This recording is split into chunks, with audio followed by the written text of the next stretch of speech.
how Pennsylvania created a model gun background check system. When the eviction of a Pennsylvania man with a documented history of mental health issues turned into a deadly shootout, police realized they'd found another gap in a system they'd already spent years working to improve. How had the man, Donald Meyer Jr., passed the state's background check? State police investigated and found that the record of the man's involuntary mental health commitment, which should have barred him from buying weapons, had been lost in transit between the county and state. In response, the state created an audit system to prevent future errors. As federal lawmakers seek to improve record reporting to the federal background check system after a Texas massacre highlighted the risks of missing records, Pennsylvania offers a potential roadmap. The state has spent the last 6 years aggressively overhauling records reporting, hunting down reporting gaps like the one that let Meyer buy a gun and modernizing the technology they use to keep guns out of the wrong hands. We can't afford to make a mistake. We've got to find these errors and find these vulnerabilities, Major Scott Price, director of the Pennsylvania State Police's Bureau of Records and Identification, told NBC News. Over the last 6 years, police have upgraded the Pennsylvania Instant Check Systems (PICS) technology and system processes and hunted down gaps in record reporting. Price said that they have received $2 million in federal grants to fund their efforts, but also funded significant reforms themselves. The PICS system is strong, it's a model for this country.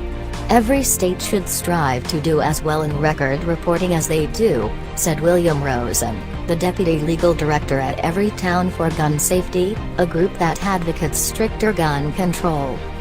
Background checks for gun sellers are far from simple. An inquiry goes by phone or computer to the FBI's National Instant Criminal Background Check System, which searches itself and 2 databases, the Interstate Identification Index, where criminal histories are stored, and the National Crime Information Center, which houses warrants and protection orders. Those 3 systems house records from countless agencies on the local, state, and federal level. 13 states run their own background check systems, 2, housing state records and submitting copies to the federal systems, according to FBI. 7 states run background checks for certain kinds of weapons, leaving the rest to the FBI. Some checks are instant, while others flag potential prohibitive records but require FBI investigators to do more research. It's a lot of moving parts, and it's got to move quickly. If a background check is incomplete after 72 hours, the law says the gun seller can complete the sale without the final results.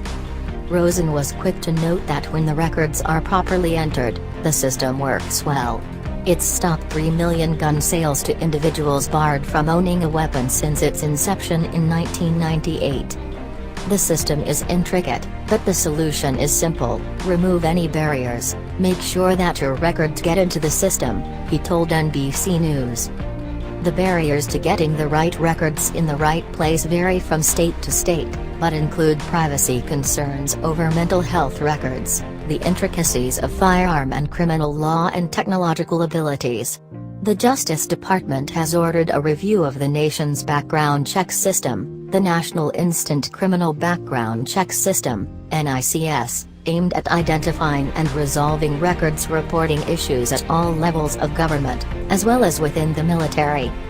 Price said the biggest barrier to more accurate record keeping in Pennsylvania is the differences between state and federal laws. A domestic violence conviction anywhere in the U.S. bars gun ownership, but Pennsylvania doesn't have a specific misdemeanor charge for domestic violence. This makes tracking which misdemeanor offenses meet the federal qualifications of domestic violence, which requires that the assailant and victim live together, have a child together, or are married, difficult. Next year, Price said the state and local police will begin a process, thanks to a $1.3 million federal grant, to collect more information like the relationship of victim and assailant on their fingerprint cards to make accurate reporting much easier. When it comes to mental health records, Price said the question of how certain involuntary mental health commitments, like the ones done by a concerned family member, Instead of a judge, jived with federal law, left them in limbo. Would they be enough to bar a gun sale?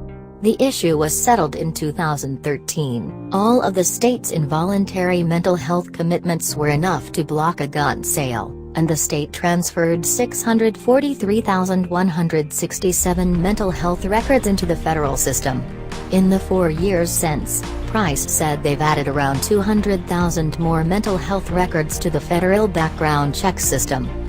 According to the National Shooting Sports Foundation's Fix Mix campaign, the state has submitted the most mental health records per capita of any state in the country as of the end of 2016, the most recent data available.